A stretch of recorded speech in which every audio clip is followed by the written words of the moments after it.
ہمارے اس وقت سمجھانا کیا ایک بات سمجھانا چاہ رہا ہوں وہ یہ ہے کہ جب بھی کوئی فیصلہ کن بات پہ ہم پہنچ جائیں، اس فیصلے کن کو ہم پارٹیز جو ہیں ہم اس کو لکھ لیں اور آپس میں ہم دو مرد، ایک مرد نہیں، دو مرد اس پہ گواہ بن جائیں، اور اگر دو مرد نہیں ہیں اویلیبل تو ایک مرد دو عورتیں.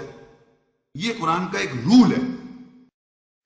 اب میں آ رہا ہوں اس بات پر کہ ہمارے پاس جو ایگریڈ اپون احادیث کی ایگزسٹنس ہے اس پہ دو گواہ ہیں.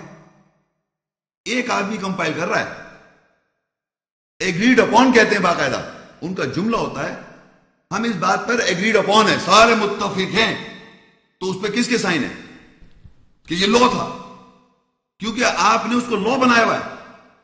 اس کو آپ نے ہمیں یہ بتا دیا کہ یہ فیصلہ کن بات ہے. تو اگر یہ فیصلہ کن بات ہے تو اللہ نے کہا تھا کہ اگر اس طرح کوئی فیصلہ کن کرنا ہو تو ہمیشہ دو مرد گواہ چاہیے ہمیں. ایک مرد کی گواہی نہیں ہے، ایک مرد یا دو عورتیں یا دو مرد.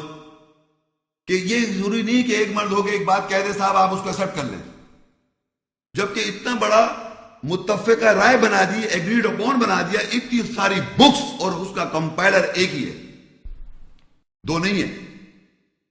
یعنی ایک آدمی، یعنی اس پوری کتابوں میں کہیں پر آپ کو نہیں ملے گا کہ دو گواہ تھے اس ایک حدیث ایگزیکٹلی سیم لکھی ہوئی ایک ہی کتاب، دو مختلف کتابوں کے اندر ہے ہی نہیں.